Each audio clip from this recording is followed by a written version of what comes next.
रियासत के दीगर शहरों की तरह नांदेड़ जिले में भी कोरोना मरीजों की तादाद में दिन ब दिन इजाफा देखा जा रहा है। कोरोना से बचने के लिए एहतियाती तदाबीर अपनाने की बार बार अपीलें की जा रही है। इसके बावजूद एसटी बस से सफ़र करने वाले मुसाफिरीन बेफिक्र नज़र आ रहे हैं।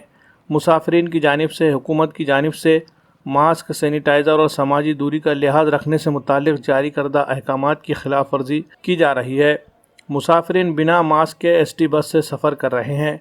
हालांकि मास्क नहीं तो सफ़र नहीं, ऐसा पैगाम भी मुसाफिरीन को एसटी कॉरपोरेशन की जानिब से दिया गया था, लेकिन मुसाफिरीन की जानिब से इस पर कोई अमलावरी नहीं हो रही है। लिहाजा इस मामले में एसटी बस इंतज़ामिया ने एक बार फिर से तमाम मुसाफिरीन को तंबीह की है कि मास्क का लाजमन इस्तेमाल करे और समाजी दूरी के उसूलों की पाबंदी करे। बसूरत दीगर मुसाफिरों के खिलाफ कार्रवाई करने का भी इशारा दिया गया है। सध्या कोरोनाचा प्रादुर्भाव खूप वाढताना दिसतोय। तसंच आम्ही जनजागृतीसाठी आमच्या प्रत्येक बसवर मास्क नाही, प्रवेश नाही अशा प्रकारची जनजागृतीसाठी माहिती दिलेली आहे, म्हणजे स्टिकर्स लावलेले आहेत। तरी प्रवाशांना सर्वांना सांगण्यात येते की जर परत लॉकडाऊन होऊ नये अशी जर इच्छा असेल तर कृपया करून मास्कचा वापर करावा, सॅनिटायझरचा वापर करावा। शासनाने जे नियमावली दिलेला आहे तशा त्या प्रकारे काळजीपूर्वक करावे।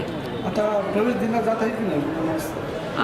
आमचे चालक वाहक म्हणजे मास्क शिवाय मध्ये प्रवेश देतच नाही आहेत, पण काही प्रवासी हे म्हणजे काय म्हणतात आडमुठेपणाने वगैरे हे करतायत। त्याच्यासाठी सहकार्यासाठी आमच्याकडे पोलीस पण आहेत। त्यांच्या सहकार्याने आम्ही प्रवाशांना म्हणजे बंधनकारकच करतोय की मास्क घालणे। सर्रासपणे बिना मास्कचे दिसतात। हो, दंडात्मक कारवाई त्यांच्यावर दंडात्मक कारवाई ही आमच्याकडे दिलेली नाही आहे डायरेक्ट, ती जिल्हाधिकारी कार्यालय यांच्यामार्फतच करण्यात येते। प्रवेश मुळीच भेटत नाही असं काय असेल आपल्याकडे? तसं नाही आहे, मुळीच प्रवेश नाही म्हणून प्रवेश देण्यात येतो, पण मास्क घालूनच प्रवेश करण्यासाठी सांगण्यात येते।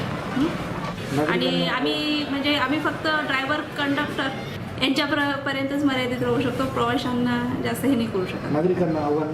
नागरिकांना हेच आव्हान आहे, शासनाने जी नियमावली कोरोनासाठी प्रसिद्ध केलेली आहे त्याचा तंतोतंत पालन करावे एवढेच।